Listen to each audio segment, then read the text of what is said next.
चलो. Yes. Very good morning. माझा आवाज सगळ्यांना क्लिअर आहे का? चलो एव्हरीवन, माझा आवाज सर्वांना येतोय का क्लिअर?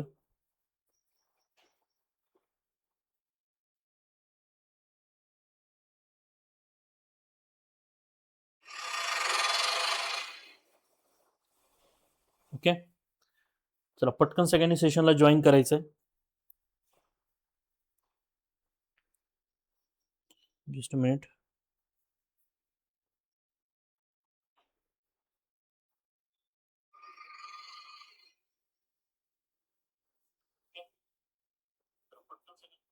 Okay fine. बघा, आज आपण इथिक्स मधला सगळ्यात महत्वाचा भाग बघतोय.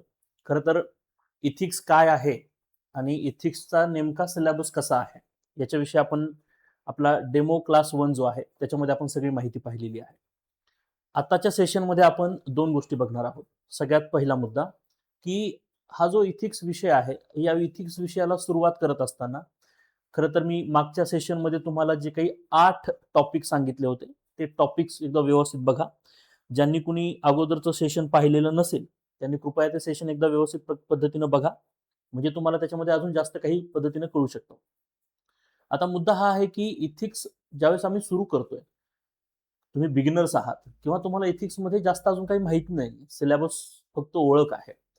मग इथिक्स मध्ये जो पहिला टॉपिक आहे, या पहिल्या टॉपिक मध्ये खूप साऱ्या टर्म्स आहेत. फॉर एक्झाम्पल, या टर्म्सला आपण असं म्हणू शकतो की अभिवृत्ती नावाची एक टर्म आहे किंवा अभिरुची नावाची एक टर्म आहे, मूल्य आहेत. आणि पुढील काही टॉपिक्स मध्ये तुम्हाला भावनिक बुद्ध्यांक, म्हणजे आपण त्याला इमोशनल इंटेलिजन्स असं म्हणतो, इथे आपण त्याला ॲटिट्यूड असं म्हणू शकतो, इथे ॲप्टिट्यूड, इथे व्हॅल्यूज, असे काही वेगवेगळे शब्द आहेत. आणि अजून एक कॉन्सेप्ट येते ते म्हणजे अंतरात्मा, अंदर की आवाज. ठीक आहे, असेही काही टर्म्स आहेत. तर मग जर ढोबळ मानाने जर बघितलं तर ह्या सगळ्या टर्म ज्या आहेत किंवा हे सगळे जे काही आपण त्याला म्हणूया की ज्या संकल्पना आहेत, या संकल्पनेची व्याख्या आपण काय करू शकतो आणि थोडक्यात ही संकल्पना समजणं गरजेचं आहे. एकदा का तुम्हाला ह्या संकल्पना समजल्या तर तुम्हाला हळूहळू इथिक्स मधल्या बाकीच्या सगळ्या गोष्टी ज्या आहेत त्या आरामात समजू शकतील. इथिक्सची सुरुवात आपण एका व्यक्तीपासून सुरू करतो आणि नंतर आपण ती समाज, समाजानंतर ती राष्ट्र आणि नंतर आंतरराष्ट्रीय स्तरावरती निघून ठेवतो. आणि याच पद्धतीने इथिक्सचा आपल्याला अभ्यास करायचा असतो. मित्रांनो, सगळ्यात महत्वाचा मुद्दा तुम्ही लक्षात ठेवणं आवश्यक आहे की ज्यावेळेस आपण इथिक्स अभ्यासत असतो त्यावेळेस मी तुम्हाला सांगितल्याप्रमाणे की इथिक्समध्ये कोणतीच गोष्ट फिक्स अशी नाहीये किंवा त्याचं उत्तर जे आहे ते फिक्स असं मिळत नसतं. याच्यामध्ये साधारणतः एक गुड बेटर बेस्ट असं असतं. ओके, म्हणजे नीतिशास्त्राच्या किंवा नीतिमूल्याच्या अनुषंगाने जर बघितलं तर एखादा माणूस पूर्णपणे चांगला आणि पूर्णपणे चुकीचा असा कधीच नसतो किंवा पूर्णपणे वाईट असं कधीच नसतं. ते साधारणतः एक माणूस चांगला आहे, तो थोडासा अधिक चांगला आहे, एक व्यक्ती वाईट आहे आणि तो खूपच वाईट आहे. अशा पद्धतीनं थोडंसं त्याचं एक डिस्क्रिमिनेशन जे आहे ते होत असतं. त्यामुळे इथिक्स हा चांगलं आणि वाईट किंवा गुड अँड बॅड याच्यामध्ये खेळणारा सब्जेक्ट आहे. हे सुद्धा मी तुम्हाला मागच्या आपल्या क्लास 1 जो डेमो लेक्चर आहे त्याच्यामध्ये मी तुम्हाला सांगितलेलं आहे. सगळ्यांनी ते डेमो लेक्चर 1 बघायचं आणि त्याच्यानंतर हे दुसरं लेक्चर जर बघितलं तर तुम्हाला अधिक जास्त समजेल. अगदी वेळ न दवडता खूप कमी टाइममध्ये मी तुम्हाला हे सांगण्याचा प्रयत्न करेल की ॲटिट्यूड म्हणजे काय असतो, ॲप्टिट्यूड म्हणजे काय असतो जो प्रशासनामध्ये लागतो आपल्याला, आणि मूल्य म्हणजे काय असतात याच्याविषयी मी तुम्हाला डिस्कस करणार आहे. ओके, सगळ्यांच्या कमेंट्स मला इथे दिसतील, त्यामुळे तुम्हाला काही शंका असेल या लेक्चरच्या दरम्यान तर तुम्ही मला चॅट बॉक्समध्ये किंवा कमेंट बॉक्समध्ये तुम्ही मला कमेंट करून सांगू शकता. सोप्या पद्धतीनं व्यवस्थित पद्धतीनं पहिले समजून घेऊया. इथिक्स हा समजण्याचा भाग आहे. ओके, बघा, सगळ्यात महत्वाची गोष्ट येते वृत्ती. वृत्ती म्हणजे काय, तर मी त्याला म्हणेल की इट्स अ ॲटिट्यूड. ओके, त्याला आपण अभिवृत्ती असा सुद्धा शब्द वापरत असतो. त्याला एक शब्द आपण वापरलेला आहे, तो आहे अभिवृत्ती हा शब्द. ठीक आहे ना. आता अभिवृत्ती हा शब्द कशाशी निगडित आहे बघा. वृत्ती किंवा अभिवृत्ती हा जो शब्द आहे, आता ही वृत्ती एखाद्या व्यक्तीची जशी असते ना तशी ती वृत्ती, वृत्ती म्हणजे स्वभाव, एक गावठी भाषेत समजून घ्या. वृत्ती म्हणजे काय, तर एक स्वभाव आपण म्हणू शकतो. ती वृत्ती जशी एका व्यक्तीची असते तशी ती वृत्ती एका समाजाची पण असू शकते. राईट ना, कारण व्यक्तीपासूनच समाज तयार होतो. व्यक्तींपासूनच समाज बनतो.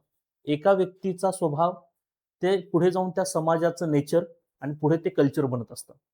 तर पहिले आपल्याला वृत्ती समजून घेणं गरजेचं आहे. प्रशासनामध्ये ज्यावेळेस आपण जातो किंवा ज्यावेळेस UPSC सारखा आयोग किंवा MPSC सारखा आयोग असेल किंवा इतर स्टेट सर्व्हिस पब्लिक कमिशन सारखे आयोग असतील, हे आयोग ज्यावेळेस एखाद्या अधिकाऱ्याचं चयन करतात किंवा निवड करतात, त्यावेळेस ते ठराविक पद्धतीनं काही गोष्टी बघत असतात. आणि हा सब्जेक्ट त्यासाठीच तुम्हाला दिलेला आहे की या सब्जेक्टमधनं, या सब्जेक्टच्या उत्तराच्या लिखाणामधनं या व्यक्तीची अभिवृत्ती नेमकी कशी आहे, म्हणजे त्याचा ॲटिट्यूड नेमका कसा आहे, हे या ठिकाणी त्यांना पाहायचं असतं. आणि हा ॲटिट्यूड म्हणजे काय, हे आज आपण आता समजून घेणार आहे, हे लक्षात ठेवा. मित्रांनो, आपण जनरली एक शब्द वापरतो की त्याला किंवा तिला खूप ॲटिट्यूड आहे.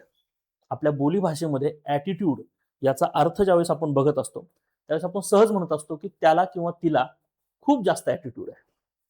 बरोबर ना? आता हे ॲटिट्यूड म्हणत असताना म्हणजे सर्वसामान्य भाषेमध्ये ॲटिट्यूड हा वर्ड ज्यावेळेस आपण म्हणत असतो, त्यावेळेस एक थोडक्यात आपण त्याला म्हणतो की हिंदीमध्ये एक शब्द बदतमीजी, ठीक आहे ना? किंवा आपण त्याला म्हणूया की गैरवर्तन. गैरवर्तन हे वर्तन, हे वागणं, हे कुठे ना कुठे तुमच्या वृत्तीसोबत जोडलेलं असतं. लक्षात घ्या की एखाद्याची वागणूक, एखाद्याचा बिहेवियर, त्याला एक साधारण शब्द, आपल्याकडून खूप साधारण शब्द चुकीच्या पद्धतीने वापरले जातात. तर एक साधारण शब्द आहे की एखाद्याची वागणूक.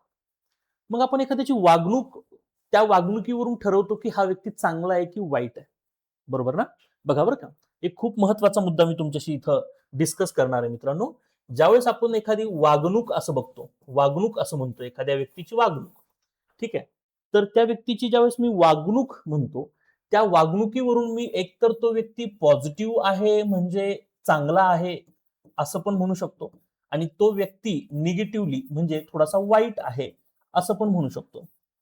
आणि पुन्हा एकदा, तो जरा अधिक चांगला आहे, तो जरा ठीकठाक आहे, तो खूपच वाईट आहे, तो फक्त वाईट आहे, तो इतकाही वाईट नाही, राईट, अशा पद्धतीने आपण त्याच्या कॅटेगरी करत असतो.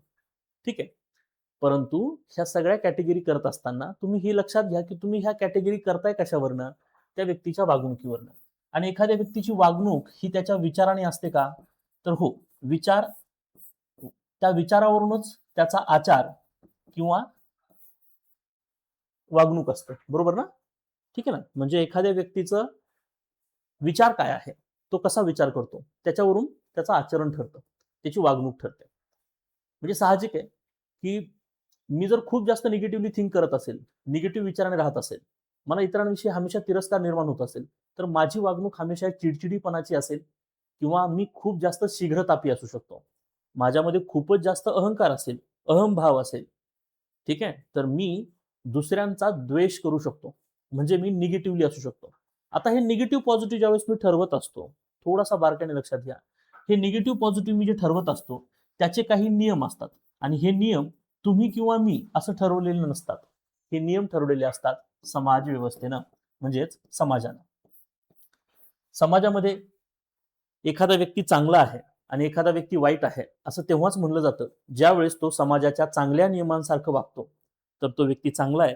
आणि जर तो व्यक्ती समाजातील वाईट गोष्टींनुसार वागतो, किंवा फॉर एक्झाम्पल रस्त्यावरती थुंकणं, खूप छोटी गोष्ट आहे, रस्त्यावरती थुंकला हा व्यक्ती, ओके, तर आपण म्हणतो की हा वाईट व्यक्ती. आणि एखाद्या व्यक्तीने एखाद्या व्यक्तीचा खून केला, विनाकारण एखाद्याला मारलं, तर आपण म्हणतो हा अधिकच वाईट आहे. तर त्याच्या काही कॅटेगरी आपण ठरवत असतो.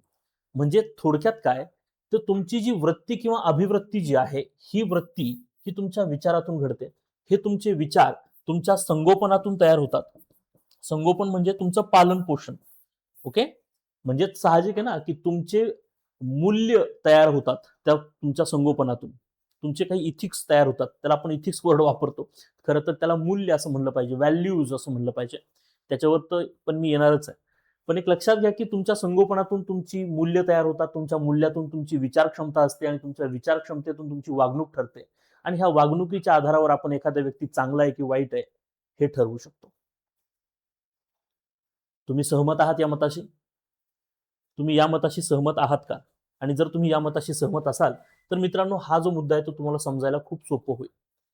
की जनरली तुम्ही ज्या भाषेमध्ये म्हणता की याचा किंवा हिचा ऍटिट्यूड खूपच खराब आहे किंवा हिला खूपच ऍटिट्यूड आहे, एखाद्या व्यक्तीला खूपच ऍटिट्यूड आहे, म्हणजे गर्वात वागते एखादी व्यक्ती, खूप इगोमध्ये वागते एखादी व्यक्ती, ठीक आहे, तर आपण म्हणतो की ऍटिट्यूड खराब, बरोबर.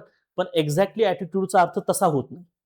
आता तुम्ही त्याला थोडंसं डीप मध्ये समजून घेणं गरजेचं आहे की ज्या वेळेस तुमची वागणूक किंवा तुमची वृत्ती, तुमचा स्वभाव हा समाजाला हितकारक असतो, त्यावेळेस तो चांगला ऍटिट्यूड असतो.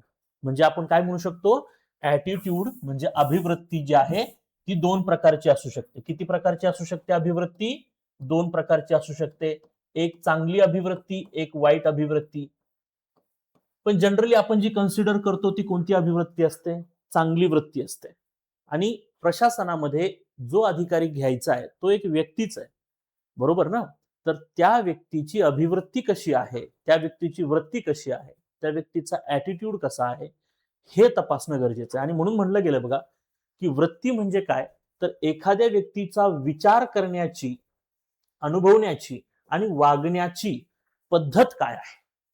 विचार करणं, एखाद्या गोष्टीला अनुभव करणं आणि त्यानुसार त्या गोष्टीवरती रिॲक्ट करणं म्हणजे थोडक्यात वागणं. ते कसं आहे याच्यानुसार खऱ्या अर्थाने तो सकारात्मक आणि नकारात्मक असा ठरला जाईल. परंतु नैतिकतेमध्ये किंवा इथिक्समध्ये सकारात्मक वृत्ती असणं अत्यंत महत्वाचं आहे असं सांगितलेलं आहे. साहजिक आहे ना. एखाद्या वाईट वृत्तीचा अधिकारी जर का तयार झाला तर तो अधिकारी साहजिक आहे की समाज हिताची कामं नाही करणार, राष्ट्रहिताची कामं नाही करणार. त्याच्या उलट तो समाज, आपण त्याला म्हणूया की समाजाच्या विरुद्ध काम करू शकतो, राष्ट्रहिताच्या विरुद्ध काम करू शकतो. आणि हे होऊ नये यासाठी एक चांगल्या अभिवृत्तीचा व्यक्ती प्रशासनाला हवा आहे. आणि त्यासाठी या विषयामध्ये तुम्हाला अभिवृत्ती म्हणजे ऍटिट्यूड हा घटक त्याच्यामध्ये इन्क्लूड केलेला आहे. घटकाचं महत्व समजलं असेल. आता पुढचा महत्वाचा मुद्दा की हे सगळं ज्यावेळेस आपण बघत असतो त्यावेळेस आपल्या निर्णयावर आणि कृतीवर थेट परिणाम करतात. म्हणजे काय, तर साहजिक आहे की समाज जशी एका वृत्तीची, माफ करा, जसा एखाद्या व्यक्तीची अभिवृत्ती असते तशी एखाद्या समाजाची सुद्धा अभिवृत्ती असते किंवा समाजाचा सुद्धा एक ऍटिट्यूड बनू शकतो.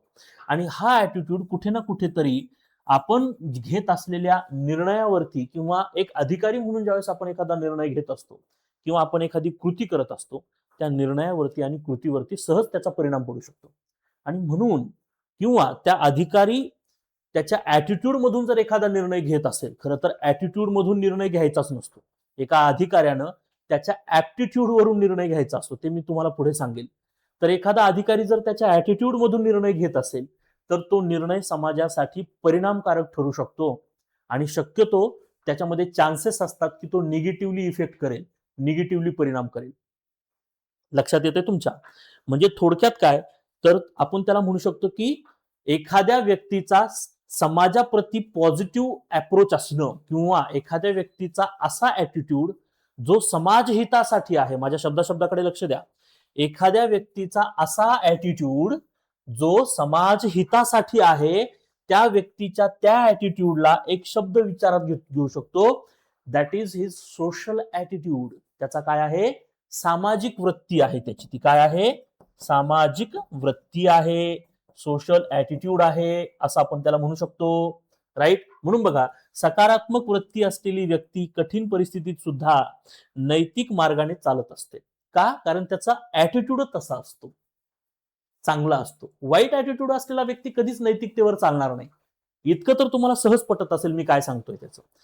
ती इतरांशी आदराने वागते, प्रामाणिकपणे काम करते आणि समाजाच्या भल्यासाठी योगदान देत असते. हे लक्षात ठेवा. वृत्ती बदलल्यानं जीवन जे आहे ते कार्य संस्कृतीमध्ये आपण त्याला म्हणू शकतो की एक त्याचं जीवन जे आहे ते एक प्रकारे चांगली संस्कृती निर्माण करू शकतं. एक व्यक्ती ज्यावेळेस इथेटिकल वागायला लागतो आणि असे खूप सारे व्यक्ती असतात त्यावेळेस तो समाज इथेटिकल असतो आणि ज्यावेळेस तो समाज इथेटिकल असतो त्यावेळेस ती संस्कृती इथेटिकल बनते. म्हणजे संस्कृती सुसंस्कृत बनते. समजतंय तुम्हाला? चांगली संस्कृती बनते. त्यामुळे एक व्यक्तीचा ऍटिट्यूड पुढे जाऊन समाजाचा ऍटिट्यूड डिसाईड करू शकतो आणि एका समाजाचा ऍटिट्यूड पुढे जाऊन एका चांगल्या कल्चरला, एका चांगल्या संस्कृतीला जन्म देऊ शकतो. हे तुम्हाला चांगलं माहिती असणं आवश्यक आहे आणि खऱ्या अर्थाने ऍटिट्यूड विषयी तुम्हाला हे लिहिता आलं पाहिजे.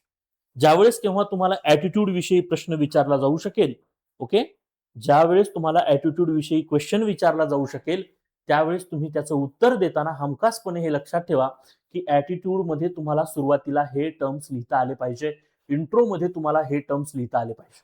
Everyone clear? ऍटिट्यूड म्हणजे काय कळालं? ओके, ऍटिट्यूड म्हणजे माझं वर्तन. थोडक्यात ऍटिट्यूड म्हणजे माझं वर्तन. ओके, हे लक्षात ठेवणं गरजेचं आहे. ते सकारात्मक असलं पाहिजे आणि त्यासाठी माझी रुची किंवा माझी आवड खूप मॅटर करते. माझी त्या क्षेत्रामध्ये आवड असली पाहिजे तर माझा ऍटिट्यूड त्याच्यामध्ये चांगला असणार आहे. फॉर एक्झाम्पल, तुम्ही युपीएससी करताय किंवा एमपीएससीची तयारी करताय. मित्रांनो, ग्रॅज्युएशन झाल्यानंतर किंवा ग्रॅज्युएशन चालू असताना हे क्षेत्र तुम्ही निवडलेलं आहे. तुमच्या घरच्यांनी तुम्हाला तुमच्यावरती लादलंय का? आणि फॉर एक्झाम्पल एखाद्या कॅन्डिडेटवरती त्या घरच्यांनी लादलं की बाबा तू एमपीएससी किंवा युपीएससीच करायचं आणि तू अधिकारीच व्हायचं, तर साहजिक आहे की त्या व्यक्तीची त्या क्षेत्रामध्ये रुची नाहीये, आवडच नाहीये, तर त्याचा ऍटिट्यूड कसा होणार आहे? त्या क्षेत्राकडे बघण्यासाठी निगेटिव्ह होणार आहे. तर तो त्याच्यामध्ये चांगलं करू शकणार नाही. आणि तुमची आवड ज्या क्षेत्रामध्ये आहे, तुम्ही ते क्षेत्र जर करत असाल, आता मला जसं शिकवायला आवडतं, तर मला साधारणतः शिकवत असताना मला कधीच लेक्चर घेताना कंटाळवाणं होत नाही, उलट मला जास्त ताकदीनं लेक्चर घ्यावंसं वाटतं. ओके, कारण काय, तर शिकवणं ही माझी आवड आहे, ही माझी रुची आहे. आपोआपच माझा त्याच्यामध्ये ऍटिट्यूड जो आहे तो अगदी छोट्या गोष्टीपासून त्या गोष्टी चांगल्या पद्धतीने कशा मांडता येतील, मला अगदी बेसिक टू ऍडव्हान्स पर्यंत त्याला कसं सजवता येईल हे असणार आहे. कारण माझा ऍटिट्यूड तसा त्याच्यामध्ये आहे, कारण त्याची माझी आवड आहे, त्या पाठीमागे माझी आवड आहे. जर मला ह्या क्षेत्रात आवडच नसती, फक्त मी आपलं काहीतरी करायचं म्हणून करायचं आणि म्हणून जर लेक्चर घेत असतो, तर मग थातूर मातूर आपलं काहीतरी केलं असतं, असं चला ठीक आहे बाबा करायचंय, घ्यायचंय एक लेक्चर म्हणून घेतलं, तर त्याच्यामध्ये त्याचा ऍटिट्यूड थोडासा काय होतो, निगेटिव्ह होतो. आणि त्याचा परिणाम जो आहे तो साहजिक आहे त्या लेक्चरवरती, त्या विद्यार्थ्यांवरती आणि त्या व्यवस्थेवरती पडायला लागतो. आणि म्हणून प्रशासनामध्ये आवड असणं हा तुमचा प्रशासनाकडे सकारात्मक दृष्टिकोन तयार करतो. त्यामुळे तुमची आवड हाच तुमचा दृष्टिकोन तयार करू शकतं. ही सुद्धा एक पॅरलल बाब लक्षात ठेवा. हवं तर ती लिहून घ्या एका बाजूला, की तुमची त्या क्षेत्रातली आवड, तुमची रुची हेच कुठे ना कुठेतरी त्यामध्ये तुमचा ऍटिट्यूड चांगला तयार करू शकतं, मदत करू शकतं. आणि ही आवड तपासण्यासाठी खरं तर ह्या परीक्षा आपल्याला आयोगाने दिलेल्या आहेत, हे लक्षात ठेवा. Everyone clear? That is exactly called attitude. परंतु फक्त ऍटिट्यूड असून जमणार आहे का मित्रांनो? की एका व्यक्तीचा ऍटिट्यूड खूप छान आहे असं असून जमेल का? नाही. फक्त ऍटिट्यूड चांगला आहे म्हणून तो व्यक्ती त्या प्रशासनातही चांगला असेल असं नाही. असं नाही.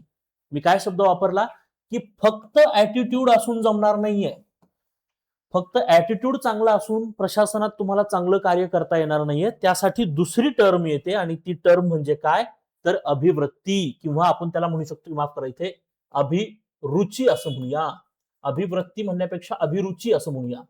Okay, that is exactly what aptitude. Aptitude म्हणून तुम्हाला बघा सीसॅट मध्ये यस, थँक्यू सो मच.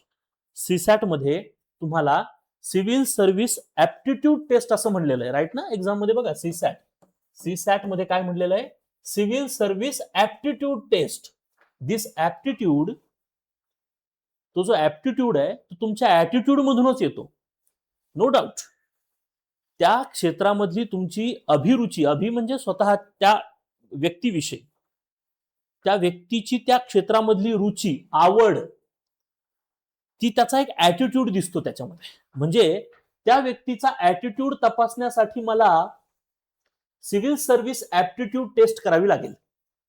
आणि म्हणून तुम्हाला सीसॅट मध्ये उतारे दिलेले असतात बघा, प्रिलिम्सला राज्यसेवेला असतील किंवा युपीएससीला असतील, तुम्हाला वेगवेगळे उतारे मांडलेले असतात. त्याच्यामध्ये तुम्हाला त्या उतार्यांचं सखोल विश्लेषण समजून घ्यावं लागतं, त्याचा मदितार्थ समजून घ्यावा लागतो आणि मग त्याच्या खाली तुम्हाला त्याची उत्तरं द्यावी लागतात. डिसिजन मेकिंगचे क्वेश्चन्स असतात, की खूप संघर्षात्मक परिस्थितीमध्ये, कठीण परिस्थितीमध्ये तुम्ही कसा निर्णय घेऊ शकता हे पण तुम्हाला यामध्ये मेन्शन करावं लागतं. ओके, येते लक्षात ना? ठीक आहे, yes Paresh, thank you so much. Okay, so एक तुम्ही लक्षात ठेवा की सीसॅट जो आहे हा सीसॅट तुम्हाला देतोय, विषय हा जो तुमच्या समोर आहे तो तुमची या क्षेत्रातली रुची ओळखतो, या क्षेत्रातली तुमची आवड ओळखतो. परंतु मग फक्त एवढ्या पुरतच अभिरुची किंवा अभिवृत्ती मॅटर करते का? किंवा थोडक्यात इंग्लिश मधला वर्ड खूप इझी वाटतो तो म्हणजे ऍप्टिट्यूड मॅटर करतं का? तर बाळांनो नाही. ऍप्टिट्यूडचा अर्थ याच्यापेक्षा थोडासा वेगळा होऊ शकतो. जसं की फॉर एक्झाम्पल नैतिक निर्णय क्षमता. कोणत्याही प्रशासनामध्ये इथेटिकल डिसिजन खूप मॅटर करत असतं. नैतिक निर्णय मॅटर करत असतो. नैतिक निर्णय क्षमता मॅटर करत असते. आणि मग ती जर नैतिक निर्णय क्षमता मला घ्यायची असेल किंवा ती जर मला प्राप्त करायची असेल तर साहजिक आहे त्याच्यामध्ये तुम्हाला योग्य आणि अयोग्य गोष्टींची पारख होणं गरजेचं आहे. What is right and what is wrong हे कळणं गरजेचं आहे. त्यामध्ये योग्यता आणि अयोग्यता ओळखण्याची क्षमता असली पाहिजे आणि तसेच प्रॉब्लेम्स त्याला सोडवण्याची ताकद असली पाहिजे. त्या प्रॉब्लेमचं त्याला विश्लेषण करता आलं पाहिजे. त्याच्या संदर्भातली तार्किक बुद्धी त्याच्याकडे असली पाहिजे आणि तशी कुशलता तयार झाली पाहिजे. म्हणजे एक्झॅक्टली ऍप्टिट्यूड. ही झाली ऍप्टिट्यूडची गरज. पण एक्झॅक्टली ऍप्टिट्यूड म्हणजे काय हो सर? तर ऍप्टिट्यूड म्हणजे काय जरा बारकाईने लक्षात घ्या. एकदम सोप्या भाषेत सांगतो. हा ऍप्टिट्यूड जो असतो, हा जो ऍप्टिट्यूड असतो, ही जी अभिरुची असते, ही जी आवड असते, ही तुमच्या लहानपणीपासूनच, लहानपण जे असतं तुमचं बालपण जे असतं तेव्हापासूनच तयार झालेली असते. एक एक्झाम्पल देतो. सचिन तेंडुलकर. सचिन तेंडुलकर यांच्यामध्ये खूप जास्त प्रतिभा आहे. क्रिकेटचे गॉड मानलं जातं यांना आणि अतिशय प्रतिभावंत खेळाडू आहेत. क्रिकेटचे देव आहेत ते. परंतु ह्या देवत्वाला प्राप्त होत असताना किंवा क्रिकेटमध्ये हे कार्य करत असताना त्यांची त्या क्रिकेटमध्ये आवड होती ना पहिल्यापासून. आणि हे काही आपण त्याला म्हणतो ना की दॅट सॉफ्ट स्किल्स जे आहेत ते त्यांना जन्मजात आलेले आहेत. एक एक्झाम्पल, मी जर तुम्हाला असा प्रश्न विचारला, सचिन तेंडुलकर यांच्यामध्ये प्रतिभा आहे की नाहीये, का त्यांची प्रतिभा त्यांनी सरावातून निर्माण केली की ती जन्मजात आहे? तर याच्यामध्ये दोन मतमतांतर असतील लोकांची कदाचित, किंवा मेजॉरिटी मत असेल की नाही सर, हे जन्मजातच प्रतिभावान व्यक्ती असतात आणि त्या प्रतिभेला त्यांनी त्यांच्या सरावाने अधिक जास्त चांगलं केलेलं असतं आणि अशा पद्धतीने ही व्यक्ती काय होऊ शकतात, तर एक प्रकारे त्या क्षेत्रामध्ये चांगली कामगिरी करू शकतात. काही लोक म्हणतील की नाही सर, आम्हाला असं वाटतं की जन्मजात प्रतिभापेक्षा सुद्धा सराव खूप महत्वाचा आहे आणि सरावांतीच माणूस त्या क्षितिजापर्यंत जाऊ शकतो, त्या टोकापर्यंत जाऊ शकतो. आता बघा बरं का, मी तुम्हाला एक गोष्ट सांगितलं की याच्यामध्ये दोन मॅटर करतात. एक गोष्ट आहे की तुमची रुची, आवड किंवा तुमची प्रतिभा प्रतिभा किंवा तुम्ही त्याला गुणकौशल्य असं म्हणू शकता, जे तुमच्याकडे इनबिल्ट आहेत, तुमच्या क्वालिटीज ज्या जन्मजात तुमच्याकडे आलेल्या आहेत. ओके, गुणकौशल्य, प्रतिभा. आणि दुसरीकडे आहे त्याचा त्या संदर्भातला सराव करणे. सराव करणे. ठीक आहे. सचिन तेंडुलकर, एक एक्झाम्पल तुम्हाला सांगतो, एक एक्झाम्पल म्हणूनच याला लक्षात घ्या. सचिन तेंडुलकर यांच्यामध्ये क्रिकेट खेळण्याची प्रचंड प्रतिभा आहे. बॉर्न आपण त्याला म्हणूया की जन्मापासूनच ती प्रतिभा त्यांच्याकडे आहे. बरोबर? ओके, मुद्दा पकडून चला, मुद्दा पकडून चला, मुद्दा सोडायचा नाहीये. मुद्दा हा आहे की त्यांच्याकडे जन्मता एक प्रतिभा आहे, जन्मताच एक ताकद आहे त्यांच्याकडे. ठीक आहे. आता समजा त्यांनी त्या गोष्टीचा अतिउत्तम चांगला सराव केला, तर ऑब्विस आहे की त्या प्रतिभेला अजून जास्त ते काय करतील, शार्प करतील आणि जास्तीत जास्त चांगलं काम करतील. आणि जे विद्यार्थी असं म्हणतायत की नाही सर, आम्ही सरावाला बेनिफिट म्हणजे सरावाला जास्त प्रायोरिटी देतो, की प्रयत्नांते परमेश्वर, वाळूचेही कण रगडिता तेलही गळते आहे ना. हा, तर मग ते वाळूचे कण रगडले तरी सुद्धा तेल गळू शकतं, फक्त एक आहे सराव, सातत्य. मग तसं असेल तर विनोद कांबळी सुद्धा सचिन तेंडुलकर सोबत सराव करत होता. अनफॉर्च्युनेटली विनोद कांबळी हे सचिनच्या सोबत सराव करून करत असून सुद्धा ते सचिन बनू शकले नाही किंवा त्या लेवलला पोहोचू शकले नाही. मग तुम्ही काय म्हणाल, आज विराट कोहली सुद्धा सराव करतात, ठीक आहे, तरी सुद्धा सचिन सचिन आहे, कोहली कोहली आहे. सरावावर सगळ्या गोष्टी असत्या तर मात्र कुणीही चांगला सराव करून ती प्रतिभा गाठू शकलं असतं. परंतु या गोष्टी जन्मजात असाव्या लागतात. लक्षात ना. एक्झाम्पल लता मंगेशकर. लता मंगेशकर यांना जन्मजातच एक सुरेख आणि सुंदर गळा निसर्गाने आणि देवाने दिला. त्याच्यावरती त्यांनी सराव केला आणि त्या खऱ्या अर्थाने गायन क्षेत्रामध्ये एक सरस्वती म्हणून राहिल्या. बरोबर ना? अगदी त्याचप्रमाणे असतं की एखादा व्यक्ती सराव त्या गोष्टीचा, म्हणजे आपण त्याला म्हणून तुमची आवडत्या फील्डमध्ये तुम्ही सराव करा.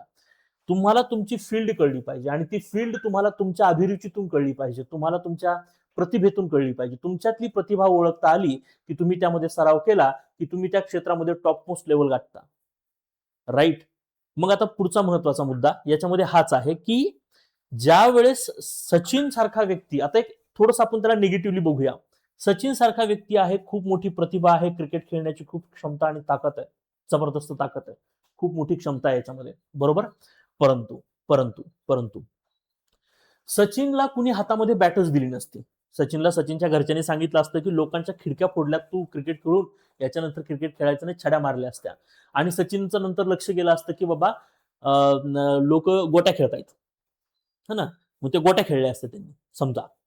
तर सचिन गोट्यांमध्ये सुद्धा त्यांनी केलं असतं, त्याच्यामध्ये काही ना काहीतरी काम छान केलं असतं, पण ते तेवढ्या लेवलला गाठू शकले नसते, इंटरनॅशनल लेवलला ते गेम घेऊन जाऊ शकले नसते. पण समजा सहज असं म्हणले असते की बाबा चला थोडंफार क्रिकेट खेळता येतंय, मग एक काम करा, जा तिकडे आणि एक प्लेअर इंजर्ड आहे, त्या प्लेअरच्या ऐवजी सचिनला पाठवून द्या आणि सचिन मग खेळेल, आणि सचिन मग एखाद दुसरा सिक्स मारला म्हणजे मग सचिन लगेच प्रतिभावान झाला का? नाही, एखाद दुसरा सिक्स तुक्क्यानं बसला असेल. तुम्ही समजून घ्या, सरावाशिवाय प्रतिभा वाढत नाही. प्रतिभा ही जन्मजात असते, पण त्याच्यासाठी त्या त्या प्रतिभेवरती एक उत्तुंग शिखर गाठण्यासाठी तुम्हाला सराव खूप मॅटर करत असतो. आणि म्हणूनच एक लक्षात घ्या की ज्या पद्धतीनं मी म्हणेल ना की प्रॅक्टिस जे असतात, ह्या प्रॅक्टिसच तुम्हाला त्याच्यामध्ये अजून जास्त क्रिएटिव्हिटी निर्माण करून देत असतात. मला माझ्या क्षेत्रामध्ये आवड आहे, मी त्याच्यावर प्रॅक्टिस करतोय, तर मी त्याच्यामध्ये अजून काहीतरी क्रिएटिव्ह तयार करू शकतो, अजून काहीतरी नवनिर्माण मी तयार करू शकतो. हे लक्षात ठेवणं गरजेचं आहे. म्हणजे प्रतिभा प्रतिभा अधिक सराव, प्रतिभा plus training, your inner quality, your aptitude plus your practice, your training makes your best officers. So तुमचा ऍप्टिट्यूड जो आहे, that is exactly called aptitude. ती तुमचा ऍप्टिट्यूड प्लस त्याच्यावरचा सराव किंवा तुम्हाला मिळालेली ट्रेनिंग जी मिळणार आहे तुम्ही अधिकारी झाल्यानंतर. एमपीएससी किंवा युपीएससी तुमचा ऍप्टिट्यूड तपासणार आहे फक्त, यस, की तुम्हाला त्या क्षेत्रात तुमचा ऍप्टिट्यूड आहे का. असेल, तुम्हाला ट्रेनिंग दिली जाईल. ट्रेनिंग दिल्यानंतर तुम्हाला खरंच जर त्या क्षेत्रामध्ये चांगलं तुमचा ऍप्टिट्यूड असेल, तर साहजिक आहे की आफ्टर ट्रेनिंग तुम्ही एक बेस्ट ऑफिसर बनू शकता.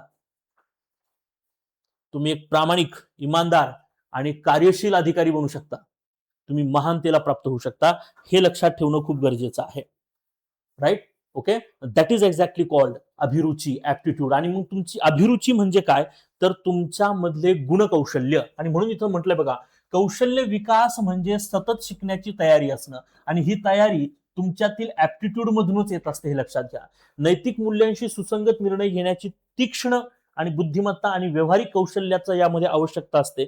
थोडक्यात काय, तर अभिरुची किंवा अभिरुची जो आहे, ऍटिट्यूड जो शब्द आहे, तो तुमच्या गुणकौशल्याशी, तुमच्या प्रतिभेशी, ओके, किंवा त्या क्षेत्रामध्ये तुमची असलेली जी आवड आहे याच्याशी संबंधित असू शकतो.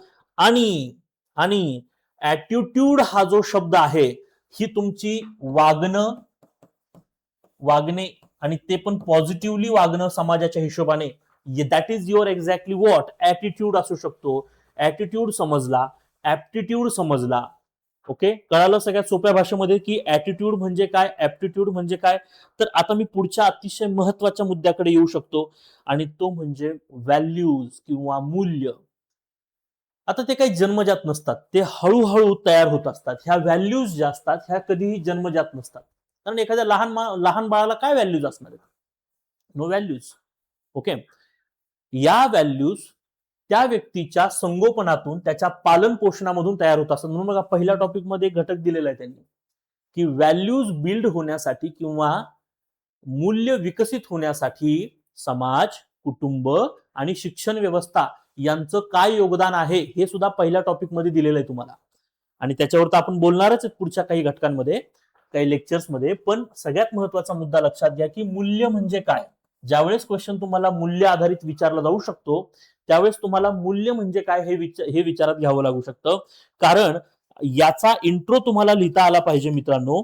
कारण मी तुम्हाला एक थोडक्यात मी तुम्हाला नक्कीच या ठिकाणी एक गोष्ट सांगू शकेल की मूल्य जे असतात, या मूल्यांविषयी खूप सारे क्वेश्चन्स तुम्हाला विचारले गेलेले आहेत. फॉर एक्झाम्पल, मूल्यांबाबतीत बघा की एक क्वेश्चन युपीएससीने विचारलाय. खरं तर मी त्याला 3 स्टार क्वेश्चन्स म्हणत असतो. मी इथिक्स मध्ये जेवढे काही क्वेश्चनिंग करतो, या क्वेश्चनिंग मध्ये हमेशा मी 1 star, 2 star, 3 star, 4 star, 5 star questions करत असतो, जे प्रायोरिटीने विचारले जातात. सो 3 स्टार क्वेश्चन्स हे प्रायोरिटीने विचारले जाऊ शकतात. तर याच्यामध्ये एक क्वेश्चन काय बघा, तो मराठीमध्ये मी सांगतोय तुम्हाला. ओके, जनरली हिंदीमध्ये क्वेश्चन्स असतात, बट इथिक्स मधला क्वेश्चन काय होतो बघा, एखाद्या व्यक्तीमध्ये नैतिक मूल्य विकसित करण्यासाठी काय विचारलं रे, एखाद्या व्यक्तीमध्ये नैतिक मूल्य इथॅटिकल व्हॅल्यूज विकसित करण्यासाठी खालील संस्था आणि व्यक्तींचा योगदान किंवा खालील संस्था आणि व्यक्तींचे योगदान स्पष्ट करा, असा प्रश्न विचारला गेलेला आहे. मग याच्यामध्ये कोणकोणते आहेत, तर एक सगळ्यात महत्वाची गोष्ट ती आहे परिवार म्हणजे काय, कुटुंब, नंतर आहे शिक्षण व्यवस्था आणि नंतर आहे समाज. या आधारावरती तुम्ही सांगायचंय, तुम्हाला लिहायला दिलंय की ह्या 3 संस्थेचा किंवा ह्या 3 घटकांचा व्यक्तीच्या व्हॅल्यू डेव्हलपमेंटमध्ये काय योगदान असू शकतं हे तुम्हाला विचारलं गेलेलं आहे मित्रांनो. मग आता मूल्य म्हणजे काय, आणि अशा प्रश्नाच्या उत्तरामध्ये इंट्रो म्हणजे मूल्य म्हणजे काय याच्यावरती तुम्हाला लिहिता आलं पाहिजे. मग सगळ्यात बेसिकली मूल्य म्हणजे काय हे आपण समजून घेतलं गेलं पाहिजे. तर मूल्य म्हणजे काय बघा, समजून घ्या, एकदम सोप्या भाषेत सांगतो. मूल्य, ओके, खूप एक छान एक शेर आहे, ठीक है, कि हाथों में अंगारे लिए पूछ रहा हूं किसी से, हाथों में अंगारे लिए पूछ रहा हूं किसी से, कोई मुझे अंगारों की तासीर बता दे. ठीक है, कोई मुझे अंगारों की तासीर बता दे. आता तासीर म्हणजे काय हा एक शब्द आहे, म्हणजे थोडं कळलं नसेल तुम्हाला, पण हिंदी वाङ्मयामध्ये खूप छान सांगितलं गेलंय की हाथों में अंगारे लिए पूछ रहा हूं, कोई मुझे अंगारों की तासीर बता दे. तासीर म्हणजे काय, स्वभाव. तासीर म्हणजे काय, त्याचा मूळ, त्याचे आपण त्याला काय म्हणतो की त्याची क्वालिटी. आता हातों में अंगारे लिए म्हणजे हातामध्ये तुम्ही कोळशे घेऊन, गरम कोळशे घेऊन उभा आहेत, काय स्वभाव आहे रे कोळशांचा, हात लावला की जळाल, बरोबर, पोळेल, भाजेल. ओके, उष्ण ही त्याची तासीर आहे, उष्ण ही त्याची काय आहे, तासीर आहे, राईट. म्हणून म्हटलं की वागणूक हा फक्त एक बाहेरचा दिसणारा अंग आहे, त्याच्या पाठीमागे तुमचे मूल्य दडलेले असतात, म्हणजे तुमचा मूळ स्वभाव दडलेला असतो. तो तुमचा मूळ स्वभाव तुमच्या मूल्यांवर तयार होतो. फॉर एक्झाम्पल, एक सिंपल गोष्ट सांगतो की या मूल्यांच्या आधारावरच तुम्ही परिस्थितीची योग्यता आणि अयोग्यता समजू शकता. थोडासा डीप मध्ये मुद्दा आहे हा. मूल्यांच्या आधारावर तुम्ही परिस्थितींची योग्यता आणि अयोग्यता समजू शकता. हे कसं काय म्हणलं गेलंय बघा. याच्यामध्ये सगळ्यात महत्वाची गोष्ट की तुमचं मूल्य कसं विकसित होत असतं. तुमचं मूल्य विकसित, तुम्ही लहान असता, तुम्हाला परिवाराशिवाय दुसरं काही माहित नसतं, तर तुमच्या परिवारामध्ये कशा पद्धतीचे मूल्य आहेत याच्यावरती ह्या गोष्टी आहेत. की तुमच्या परिवारामध्ये साहजिक आहे की एक एक्झाम्पल सांगतो की काही घरांमध्ये सर्रासपणे काही शिव्या दिल्या जातात, म्हणजे चायला, मायला, dash dash dash dash dash, अशा साहजिक शिव्या काही घरांमध्ये असतात. तर ते लेकरू लहानपणीच ते कॅच करतं, त्याला नाही माहिती ना की हे योग्य आहे की अयोग्य आहे, ते कॅच करतं आणि ते पण त्याच्या बोलण्यामध्ये चायला मायला करतं. आणि हे करत असताना मोठ्या लोकांना ते खूप आवडतं की एवढं लेकरू पण कसं बोलतं बघा ना. मुळात ती स्तुती करण्याची गोष्टच नाहीये, ती विचार करण्याची गोष्ट आहे की ते असं का बोलायला. तुम्ही मोठे आहात, तुम्हाला कळतंय की ही गोष्ट चुकीची आहे, परंतु ते लहान आहे. काही लोक त्याला फटके मारतात की शिव्या कशाला देतोस, पण तो शिव्या शिकला कुठून हे मॅटर आहे ना. ओके, आणि तो जर लहान आहे, तो जर का 5 वर्ष 4 वर्षातला लेकरू आहे, तर साहजिक आहे की ते लेकरू ते जे काही शिकणार आहे ते त्याच्या कुटुंबातूनच शिकणार आहे, ते त्याच्या घरातून शिकणार आहे. कुटुंब त्याचा पहिला गुरु कुटुंब असतं, त्या कुटुंबातूनच ते लेकरू शिकतं. नंतर समाज. मी हमेशा म्हणलो ना की शिक्षण व्यवस्थेमध्ये म्हणजे बघा, ज्यावेळेस तुम्ही राईट टू एज्युकेशन ऍक्ट अभ्यासता त्यावेळेस सुद्धा तुम्हाला लक्षात येईल की शिक्षण व्यवस्था जी आहे, या शिक्षण व्यवस्थेमध्ये कोणत्याही स्टुडंट्स बाबतीत काय म्हणलं गेलं की सुरुवातीला तो कुटुंबामध्ये शिकतो, काही बेसिक इथिक्स तो कुटुंबात शिकतो ते लेकरू. मग ते लेकरू नंतर ज्यावेळेस अंगणवाडीत जातं वगैरे, शाळेत जातं, बघा अंगणवाडीमध्ये कधी अंगणवाडी सेवक असतो का, तुम्ही कधी पद ऐकलंय, कधी अंगणवाडी सेवक असं ऐकलंय कधी पद असं, अंगणवाडी सेवक नाही, अंगणवाडी सेविकाच असते. आणि ती साधारणतः एक, मी म्हणेल की जसं त्या लेकराची आई ज्या वयाची असते त्याच वयाची ती असते, कारण त्या लेकराला हे वाटावं की हा मी शाळेत नाहीये, मी माझ्या घरातच आहे, माझ्या आईसारखीच कुणीतरी समोर आहे. ओके. आणि महिलांमध्ये ते पेशन्स आहेत की ते लेकरं सांभाळू शकतात व्यवस्थित. हेच जर का माझ्यासारखा पुरुष जर अंगणवाडी सेवक असता आणि मी पोरांना शिकवत असतो, या रे या, सारे या, बोंबलत जा, असलं काहीतरी शिकवत असतो समजा.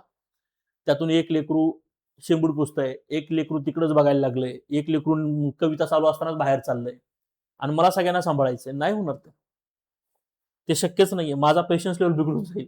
राईट? ओके.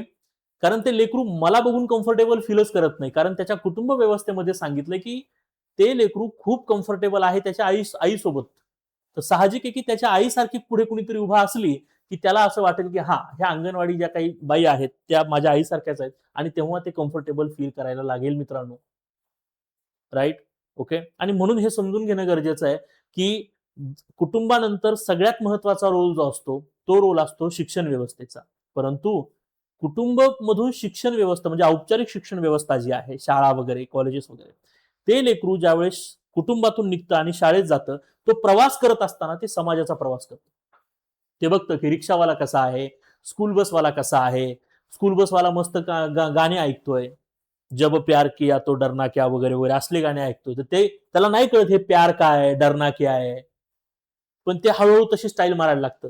रस्त्यावरती जाताना बघतं की काही कॉलेजचे जे काही तरुण नवयुवक आहेत ते तोंडामध्ये काहीतरी पांढरी काडी धरलेली असते आणि तोंडातून अचानक काहीतरी भर्र करणं धूर निघलेला असतो. त्याला वाटतं की हा कोणता चमत्कार आहे की तोंडातून धूर निघतो, आपल्या नाही निघत.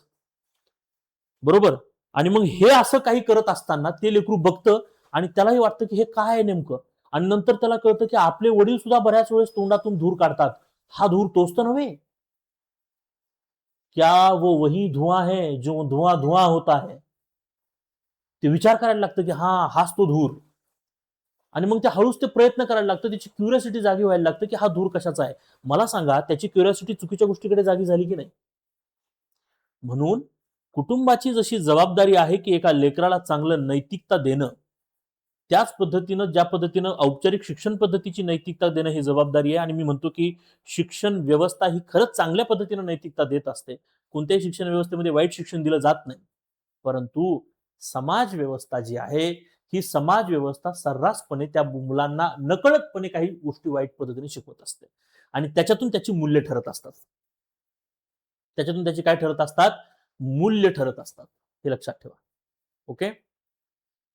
हळूहळू हळूहळू समाज, कुटुंब, शिक्षण व्यवस्था ह्या सगळ्याच गोष्टीतून त्याची जी मूल्य बनतात, मग ती जर चांगली बनली, म्हणजे फॉर एक्झाम्पल तो सहिष्णुता बाळगायला लागला, तो सगळ्या धर्मांना चांगल्या पद्धतीने, बघा शाळेमध्येच बघा ना, सर्व धर्म समभाव शिकवला गेलेला आहे. खरा तो एकची धर्म जगाला प्रेमार भावे. बरोबर ना. म्हणजे खरा तो एकची धर्म.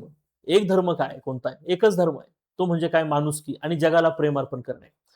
ह्या कविता, हे जे काही गीतं आहेत, हे गीतं फक्त गीतेपुरते मर्यादित राहिले. कारण औपचारिक शिक्षण पद्धतीनं म्हणजे शिक्षण व्यवस्थेनं जे काही दिलं ते मात्र सगळं खाल्लं कुणी, समाजातील त्या व्यवस्थेनं आणि कुटुंबातील काही मूल्यांनी. बिघडलं सगळं. ते सगळं बिघडत गेलं. आपले आई वडील जसे वागले तसं आपणही वागणार आहेत. आपल्या आई वडिलांनी जर आपल्या आजी आजोबांना जर का नकळतपणे बाहेर ठेवलंय, तर आपणही आपल्या आई वडिलांना तसंच करणार आहोत. ते तुम्हाला कळणार पण नाही, आपोआप ते होणार आहे. कारण तुमचं संगोपन तशा व्यवस्थेमध्ये झालेलं आहे. एखाद्या झोपडपट्टीमधला मुलगा आणि एका चांगल्या कुटुंबातला किंवा एखाद्या चांगल्या सधन कुटुंबातील मुलगा, याच्यामध्ये तुम्ही कंपॅरिझन करताना सहज बघा की त्याची मूल्य काय ठरलेली असतात. लहानपणीच बघा की एखाद्या झोपडपट्टीतला मुलगा सहज एखादी सुपारी तोंडात घेऊ शकतो किंवा सुपारी तोंडात चगळू शकतो. आणि हेच चांगल्या घरातला मुलगा म्हणतो, अरे बापरे, सुपारी वाईट असते, नको. त्याची मूल्य डेव्हलप व्हायला लागली. आणि म्हणून चांगली मूल्य डेव्हलप होणं हे खूप गरजेचं आहे. चांगली मूल्य डेव्हलप होणारा व्यक्ती चांगला समाज डेव्हलप करू शकतो आणि चांगला समाज पुढे जाऊन चांगला अधिक मोठा समाज तयार करू शकतो. म्हणून हमेशा लक्षात घ्या, तुम्ही समाजात वावरत असताना आपण समाजाचं काहीतरी देणं लागतो याची जरा जाणीव ठेवा बाळांनो.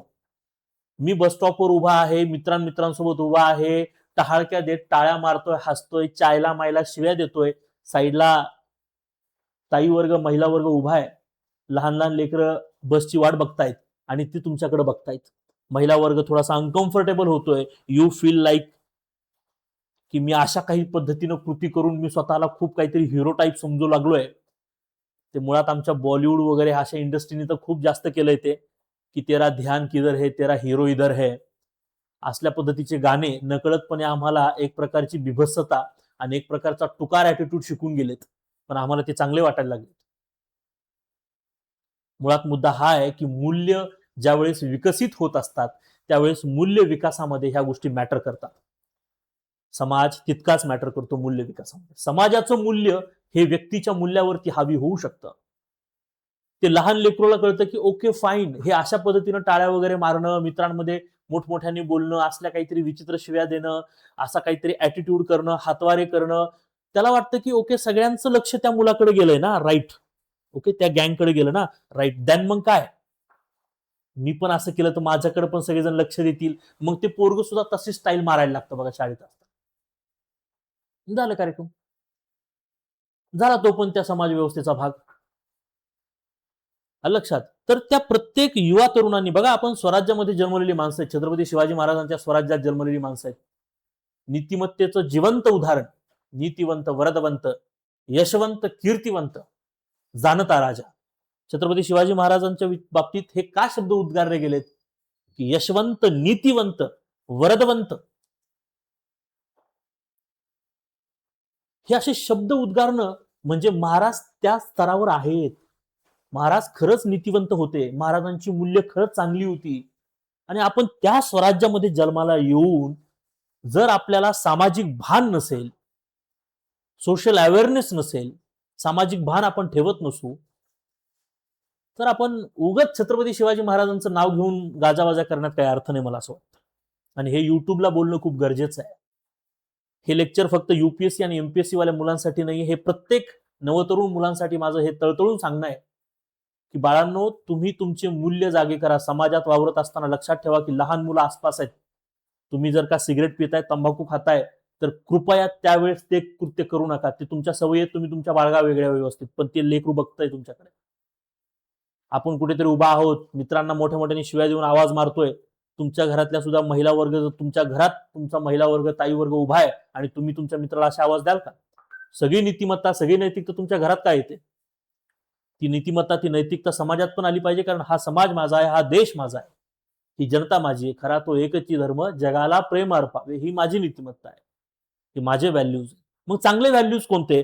तर साहजिक आहे याच्यामध्ये सहिष्णुता हे चांगलं व्हॅल्यू आहे. पंक्च्युलिटी, वेळेवर हजर राहणं, पण आमच्याकडे ते नाहीये. दुर्दैवाने आमच्याकडे वेळेवर हजर राहणं पण नाहीये. ओके, आज सुद्धा मी 11:30चं लेक्चर मला वाटतं 15-1 मिनिटं उशिरा घेतलं. ओके, मी त्याचं कारण सांगणार नाहीये. ओके, पण मी ट्राय करत असतो की लेक्चर वेळेवर घ्यावं. ओके, बट आज माझ्याकडनं ती पंक्च्युलिटी राहिलेली नाही. ठीक आहे, त्याबद्दल I am really very sorry for that. I am really very sorry. Okay, याच्यानंतर असं होणार नाही. दुसरी महत्वाची गोष्ट, प्रामाणिकपणा. अधिकारी प्रामाणिक असला की काय होऊ शकतं हे आज तुम्ही बघताय सगळेजण. 1-2 अधिकारी खूप प्रामाणिकपणे काम करतायत आणि एक प्रामाणिक अधिकारी काय करू शकतो हे तुम्ही आज बघताय, राईट. आणि मग हेच तुम्ही लक्षात घ्या की प्रामाणिकपणा, पंक्च्युअलिटी, सहिष्णुता, ही जी काही तुमची मूल्य आहेत, व्यक्तींची मूल्य, पुढे जाऊन राष्ट्रांची मूल्य पण हेच बनतात. आणि मग राष्ट्रांची मूल्य काय, व्यक्तींची मूल्य काय, समाजाची मूल्य काय, त्याचा आपल्याला अभ्यास करायचा असतो. एक अधिकारी म्हणून तुमच्याकडे कोणती मूल्य असते पाहिजे. आणि म्हणून बघा, नैतिक मूल्य म्हणजे आपल्या जीवनाचा आधारस्तंभ आहे. या मूल्यांवरती आपण काम करतो ना.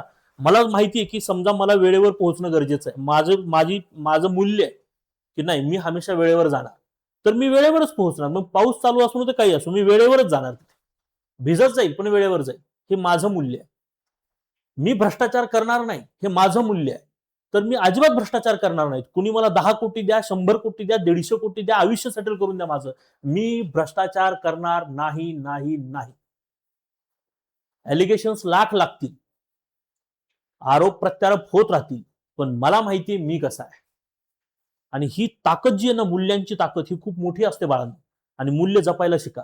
ओके, बरेच लोक मी बघतो प्रशासनामध्ये, बऱ्याच विद्यार्थ्यांच्या डोक्यात हिडनली काही ना काही चाललेलं असतं.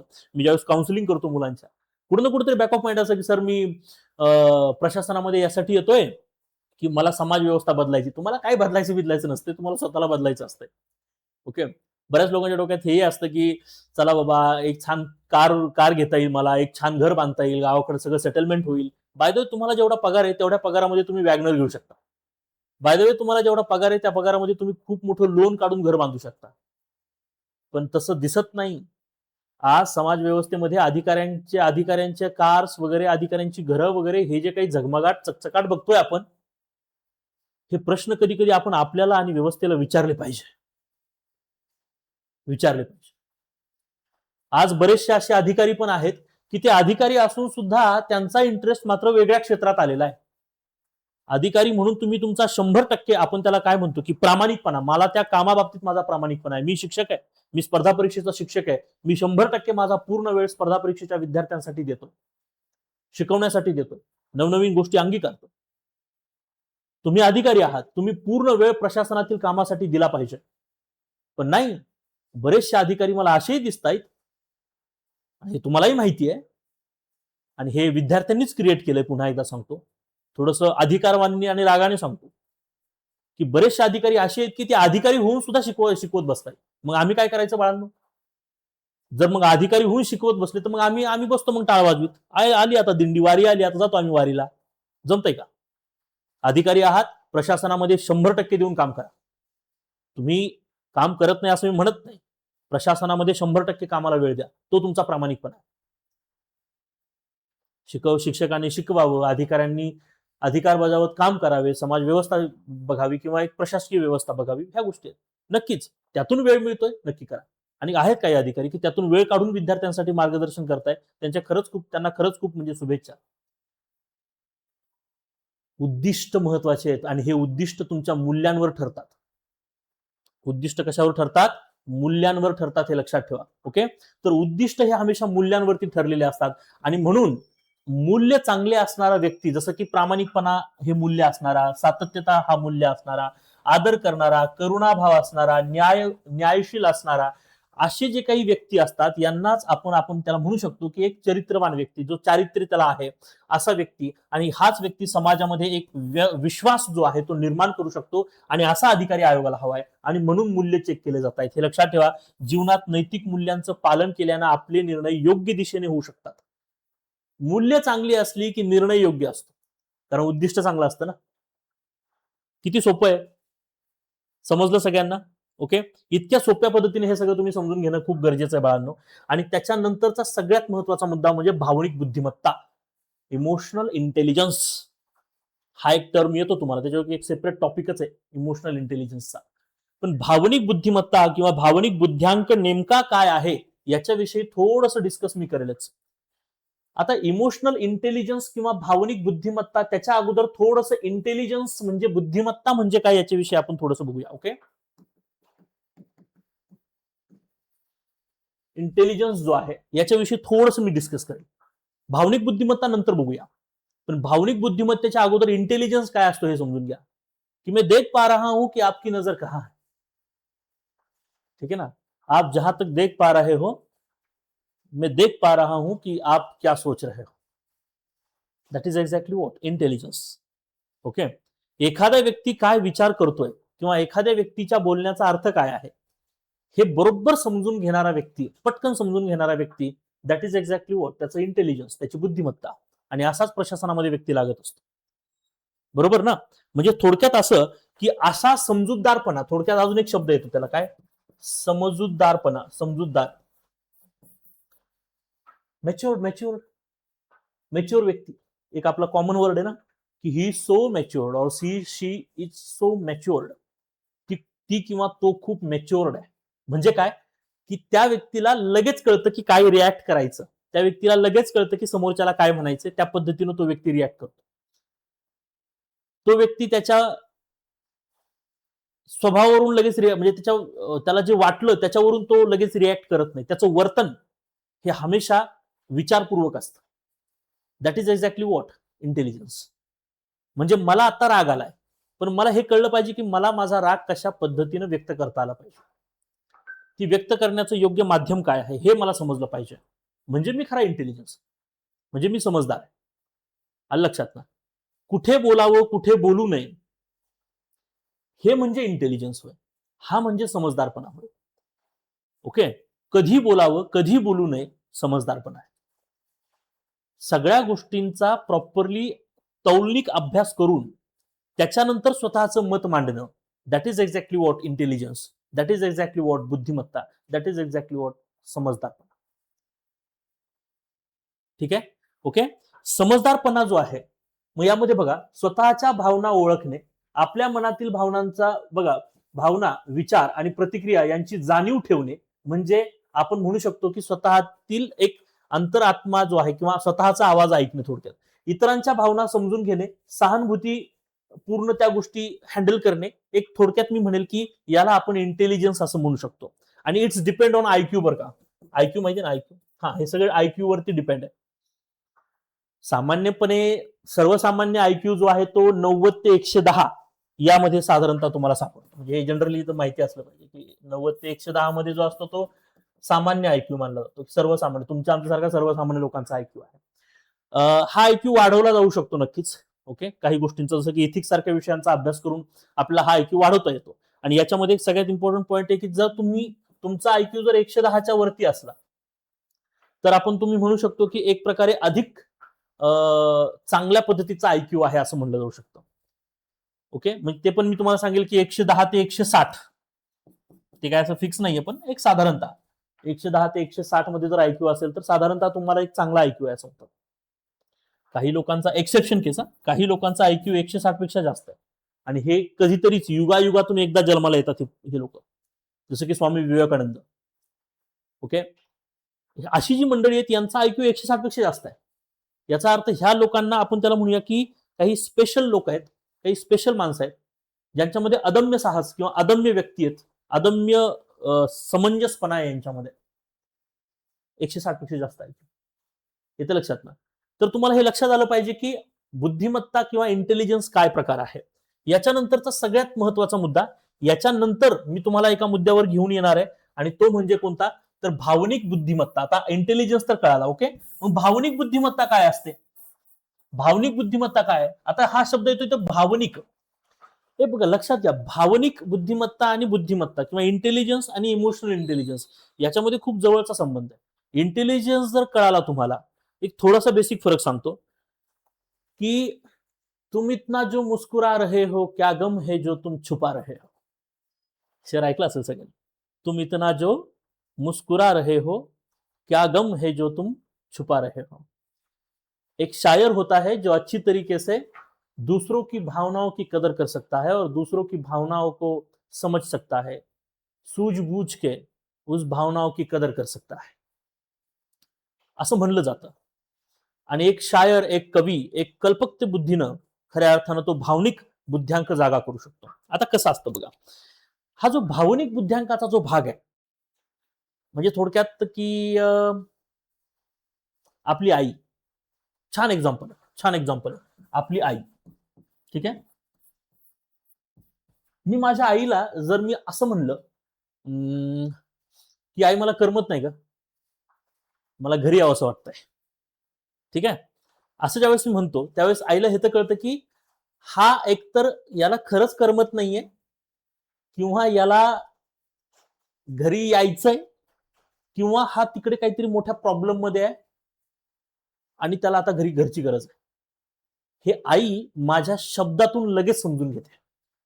माझी आई माझ्या शब्दातून लगेच, मी कशावर बोलतोय आईशी, फोनवर बोलतोय, पण माझ्या शब्दातूनच आई लगेच समजून घेते की माझ्या लेकराला काय हवं. Right, okay. स्वामी तिन्ही जगाचा आई विना भिकारी असं म्हणलं जातं ना, की आई जी आहे ना ती बरोबर भावनिक बुद्ध्यांकाचा सगळ्यात उत्तम नमुना जर कोणता असेल ना तर ती तुमची आमची सगळ्यांची आई. आई ही भावनिक बुद्ध्यांकाचा खूप चांगला नमुना आहे. कसं लक्षात घ्या की जो भावनिक बुद्ध्यांक आहे, हा भावनिक बुद्ध्यांक समजून घेणारी आईच असते. तुमच्या मनातील भावना काय आहेत, बऱ्याच वेळेस क्या आपण ते म्हणतो ना की तुम इतना जो मुस्कुरा रहे हो क्या गम है जो तुम छुपा रहे हो. तुम इतना जो मुस्कुरा रहे हो, हर एक मुस्कुराने वाला इंसान खुश नहीं होता. प्रत्येक हसणारा माणूस आनंदीच असेल असं नाहीये. कधी कधी त्या हसण्याच्या पाठीमागे एक मोठं दुःख लपलेलं असतं आणि हे त्यालाच कळतं ज्याच्याकडे इमोशनल इंटेलिजन्स असतं. तो बरोबर सांगतो की तो हसतोय खरा पण तो आनंदी नाहीये, तो दुःखी आहे, तो हसतोय. कधी कधी हसण्याचे 3-4 प्रकार आहेत. आनंदाने मोठमोठ्याने हसणं म्हणजे तो खरंच आनंदी आहे. कधी कधी फक्त स्माईल करणं म्हणजे त्याच्यामध्ये सम काइंड ऑफ आनंद आहे. कधी कधी उगतच समोरच्याला बरं वाटावं म्हणून स्माईल करणे बस. कधी कधी हसतंय पण डोळ्यामध्ये कळतंय की खूप मोठं दुःख आहे. आणि हे सगळं तो भावनिक बुद्ध्यांकाचा भाग आहे. तुम्ही एखाद्याच्या दुसऱ्याच्या भावना पहिले तर त्या समजण्यासाठी तुम्हाला स्वतःच्या भावना कळायला पाहिजे. That is means intelligence. स्वतःच्या भावना कळणं म्हणजे इंटेलिजन्स. आणि दुसऱ्याच्या भावना सहिष्णुपणे तुम्ही समजून घेताय आणि त्याच्यावरती रिॲक्ट करताय. दॅट इज भावनिक बुद्ध्यांक, इमोशनल इंटेलिजन्स.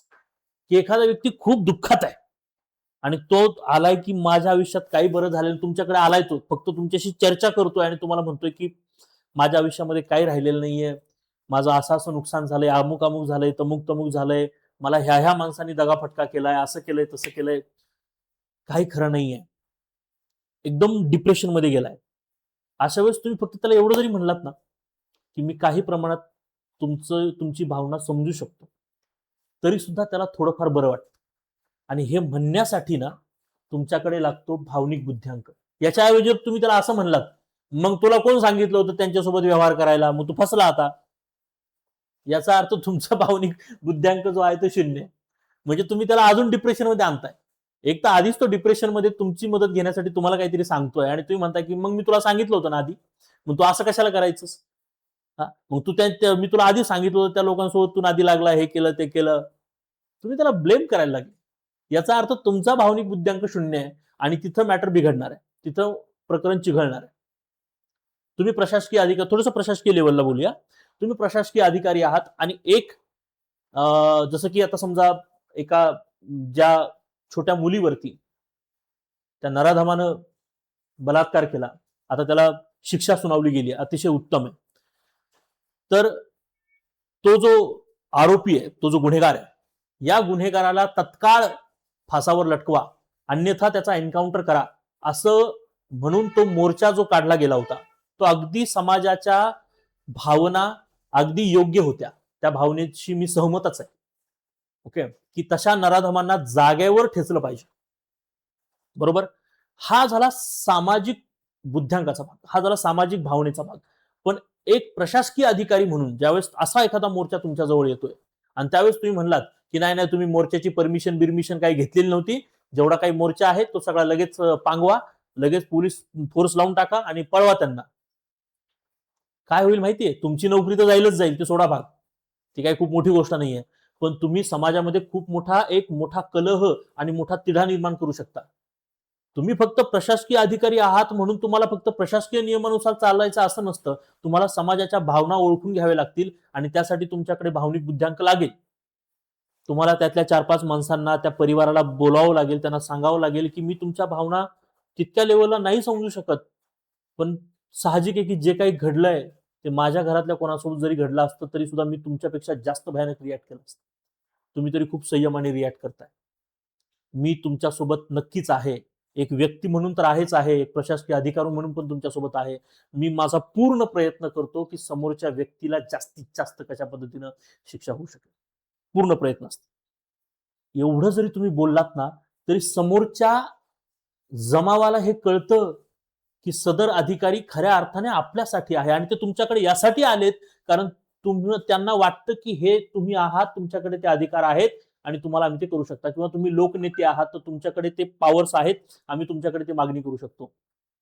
तुम्ही जर त्यांना उलट उत्तर दिले, तुम्ही जर त्यांना हकलवून लावलं तर वातावरण बिघडू शकतं, कायदा सुव्यवस्थेचा प्रश्न निर्माण होऊ शकतो आणि असा भावनिक बुद्ध्यांक शून्य असलेला अधिकारी आयोगाला नकोय. आणि म्हणून तुम्हाला टॉपिक दिलाय भावनिक बुद्ध्यांक. म्हणजे स्वतःच्या भावनांचं योग्य संतुलन आखून दुसऱ्याच्या मनातील भावना समजून घेऊन त्याच्यावरती योग्य कृती करणं म्हणजे भावनिक बुद्ध्यांक होय. समजतंय? म्हणजे काय होय, भावनिक बुद्ध्यांक होय, हे तुम्हाला लक्षात येणं गरजेचं आहे. बाळांनो, इथपर्यंत सगळ्यांना समजलंय का माझं आपलं कीर्तन चालू आहे, तुमचं आपलं काहीतरी ऐकण्याचा भाग चालू आहे, असलं काही नाही ना. ओके, माझ्यासोबत राहा सगळ्यांनी. ओके, ठीक आहे. सो एक प्रकारे आपल्याला व्यवस्थेमध्ये असताना आपल्याला आई वडिलांच्या किंवा पालकांच्या भूमिकेमध्ये राहावं लागेल, हे तुम्हाला लक्षात घेणं गरजेचं आहे. पालक ज्या पद्धतीने भावनिक बुद्ध्यांकांना वागू शकतात त्या पद्धतीने एक प्रशासकीय अधिकाऱ्याला वागावं लागणार आहे, हे लक्षात ठेवणं आवश्यक आहे. ओके. आणि त्याच्यानंतरचा एकत्रित मार्गदर्शनाचा एक महत्वाचा भाग मी तुम्हाला सांगेन. याच्यातून एक मला एक छोटीशी टर्म तुमच्याशी डिस्कस करायची आहे. मला माहित नाही तुम्ही कितपत समजू शकता, पण एक टर्म आहे, त्या टर्मला असं म्हणलं जातं की अंतरात्मा. अंतरात्मा अंतरात्मा म्हणजे काय? तुमचा आतला आवाज. ओके. भावनिक बुद्ध्यांक किंवा इंटेलिजन्सचा एक पुढचा भाग येतो, तो म्हणजे अंतरात्मा. ठीक आहे ना. कॉन्शियन्स, अंतरात्मा. आता हा अंतरात्मा हा प्रकार काय? बघा, ज्या वेळेस आपण त्याला म्हणतो ना की मनात एक मोठं द्वंद्व चालू आहे, एखादी गोष्ट, एखादा निर्णय घेत असताना, एखादा निर्णय ज्यावेळेस तुम्ही घेता त्यावेळेस एक एक्झाम्पल तुम्हाला देतो, स्पष्ट एक्झाम्पल देतो.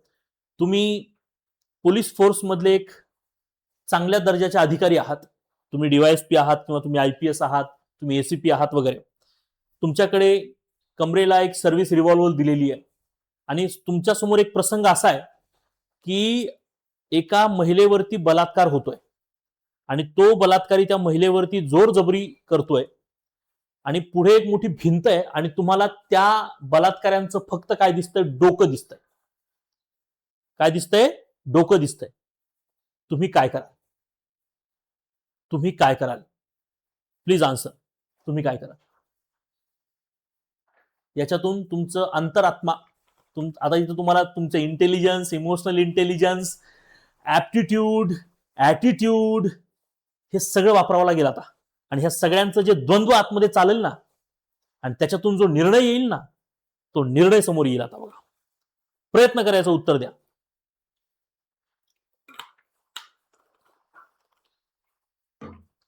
आतापर्यंत जेवढं आपण शिकलो, ऍटिट्यूड शिकलो, ऍप्टिट्यूड शिकलो, व्हॅल्यूज शिकलो, राईट?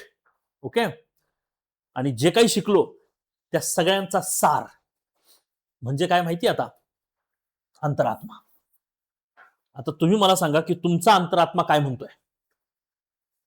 सांगू माझा अंतरात्मा काय म्हणतोय? प्रत्येकाचा अंतरात्मा वेगळा आहे. कुणी म्हणेल की नाही, मी पिस्टन काढेल, म्हणजे बंदूक काढेल आणि त्या बलात्काराच्या कमरेच्या खाली पायावरती गोळी मारेल.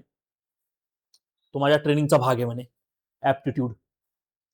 पण मी तुम्हाला कंडिशन दिले की पूर्ण भिंत आहे समोर आणि तुम्हाला लांबून फक्त डोकं दिसतंय, तुम्ही ते फक्त हेड शूट करू शकता. मग काय कराल? ते जर तुम्ही ते हेड शूट केलं तर समोरच्या महिलेची इज्जत वाचणार आहे. आणि तुम्ही एक प्रशासकीय अधिकारी म्हणून किंवा तुम्ही एक पोलीस फोर्स मधले अधिकारी म्हणून तुम्ही काय कराल? तुम्ही जर का आता या गोष्टींचा विचार करायला लागले की मला गोळी मारण्याचा अधिकार आहे का, मला विचाराल, सीधी बात, नो बकवास, मी सरळ सरळ कमरेवरचा पिस्तूल काढेल आणि डायरेक्ट हेडशूट करून देईल. ओके. आता अंतरात्मा, तुम्ही म्हणा सर डायरेक्ट मारून टाकलं, तुम्ही त्याला डायरेक्ट मारून टाकलं.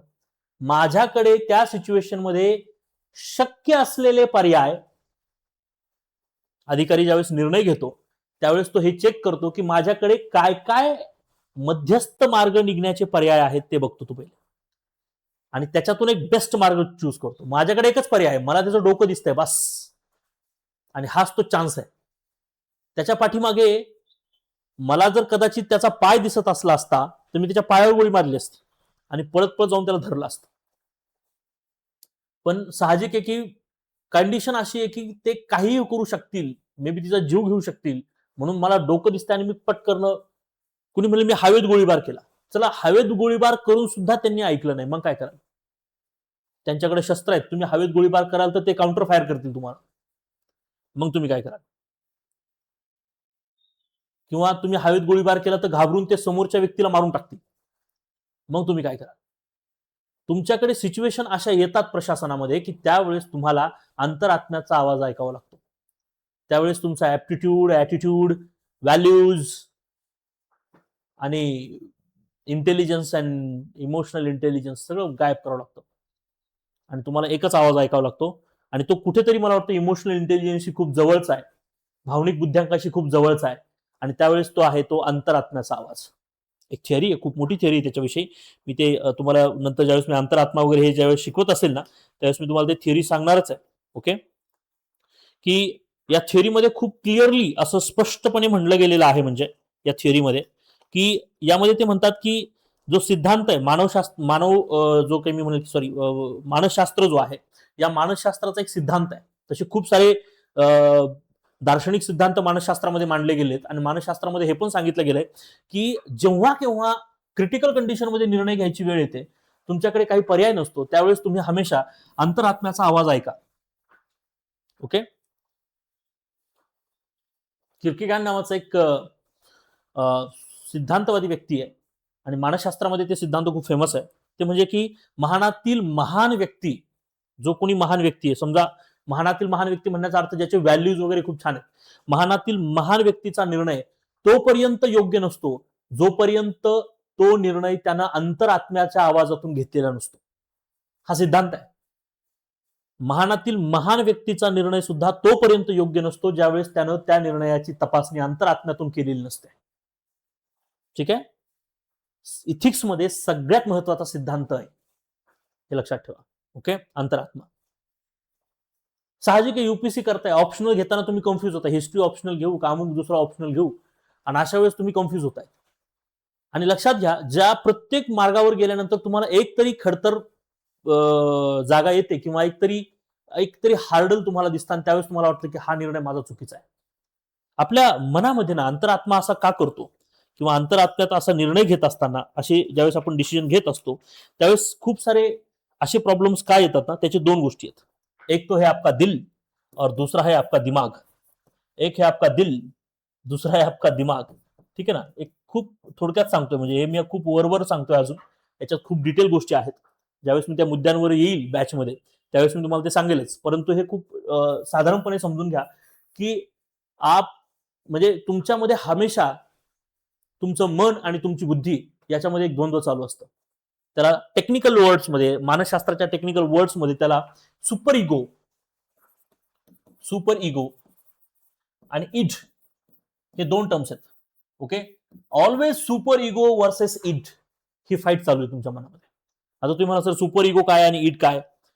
सुपर इगो म्हणजे थोडक्यात जर सांगायचं गेलं तर तुमची नैतिक मन, तुमचं मन म्हणजे सुपर इगो. इड म्हणजे तुमची बुद्धी, जी हमेशा प्रॅक्टिकल गोष्टींकडे, दिसणाऱ्या आणि ऐकू येणाऱ्या गोष्टींकडे बघून विचार करत असते. दिसणाऱ्या आणि ऐकू येणाऱ्या बाह्य गोष्टींवरती विचार करणारी तुमची बुद्धी आहे, आणि आतील गोष्टींवरती काम करणारं तुमचं मन आहे. एखादा निर्णय तुम्ही जर का मनानुसार घेतला तर तुमची बुद्धी म्हणेल की चुकीचा आहे, आणि एखादा निर्णय तुम्ही बुद्धीचा विचार करून घेतला तर तुमचं मन घाबरायला लागेल, आणि हमेशा तुमचं मन तुम्हाला म्हणेल की अरे काय नुसते वरवरच्या गोष्टी बघून निर्णय घेतलायस, असं झालं तर, तसं झालं तर. आणि म्हणून तुम्ही निर्णय घेताना काय करताय? गडबड करताय. निर्णय घेताना काय करता तुम्ही? गडबड करता. ओके, अंतर्मनाचं हे जे द्वंद्व आहे, हे द्वंद्व हमेशा असतो, आणि निर्णय क्षमतेमध्ये तुमचं अंतर्मन हे खूप मॅटर करत असतं.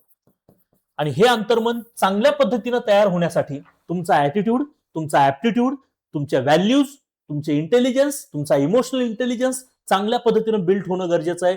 तर तुम्ही अंतरात्म्यातून घेतलेले निर्णय हे हमेशा आणि हमेशा चांगले असण्याचे चान्सेस बनतात. That is exactly called ethics. त्याला काय म्हणतात? इथिक्स असं म्हणतात. समजलं का रे बाळांनो?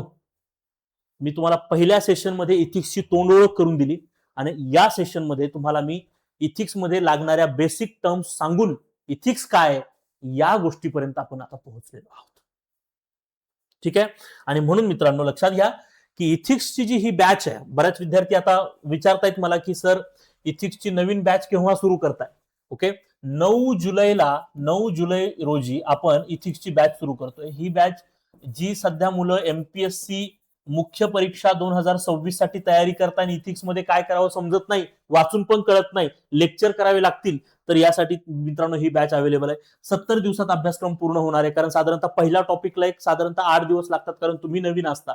त्यामुळे एक समजून सांगायला थोडासा एक हळूहळू जर सांगितलं 2-2, 3-3 जसं लेक्चर जर झाले तर आरामात तुमचं 8 दिवसात ते संपतं. नंतर मग साधारणतः प्रत्येक टॉपिकला मला वाटतं 4-5 जरी लेक्चर डील केले तरी सुद्धा साधारणतः 70 लेक्चरमध्ये केस स्टडीज वगैरे बघून तुमचा 70 लेक्चरमध्ये सगळा कार्यक्रम पूर्ण होतो.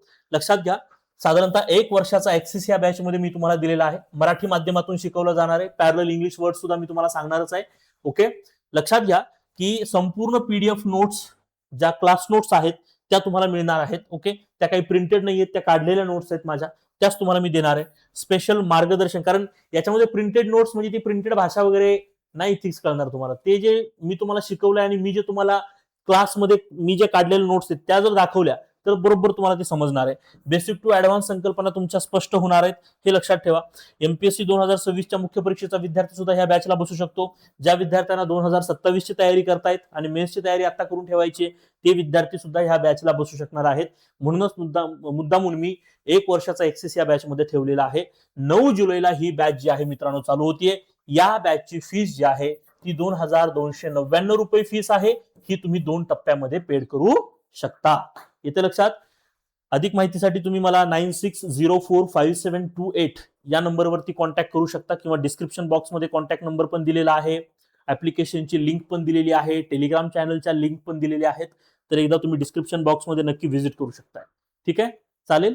आजचं सेशन तुम्हाला कसं वाटलं मला कमेंट बॉक्समध्ये नक्की सांगा. तुम्हाला ह्या गोष्टी समजल्यात का हे पण मला नक्की कळवाच. ओके, आणि सगळ्यात महत्वाचा एक शेवटचा संदेश, नैतिक जीवनासाठी आता इथून पुढे आपण सदैव प्रयत्न करत राहू. ओके, नैतिक जीवनासाठी आपण इथून पुढे सदैव प्रयत्न करत राहू. ठीक आहे ना. ओके, किंवा आपण नीतिवंत नाही बनू शकत पण त्याचा एक छोटा तुकडा तर बनू. ओके, एवढा मात्र आपण प्रयत्न करूया. आजच्या या पॉइंटवरती आपण या ठिकाणी थांबूया. आपल्या पुढच्या सेशनमध्ये अजून काहीतरी नवनवीन गोष्टी बघूया. लेक्चर आवडला असेल तर लाईक करायचं, विद्यार्थ्यांना शेअर करा. ओके, कारण हे तुमच्यासाठी सुरू केलेला सगळा उपक्रम आहे. ओके, त्याच्यामुळे जास्तीत जास्त शेअर करा. सेकंड थिंग, स्टेटस ठेवलं तर अतिउत्तम. ओके, तिसरा महत्वाचा मुद्दा की जर चॅनलला नवीन असाल, सबस्क्राईब केलं नसेल तर चॅनलला नक्की सबस्क्राईब करून ठेवा. ओके, आणि एकदा ऍप्लिकेशनला नक्की व्हिजिट करा. Thank you so much.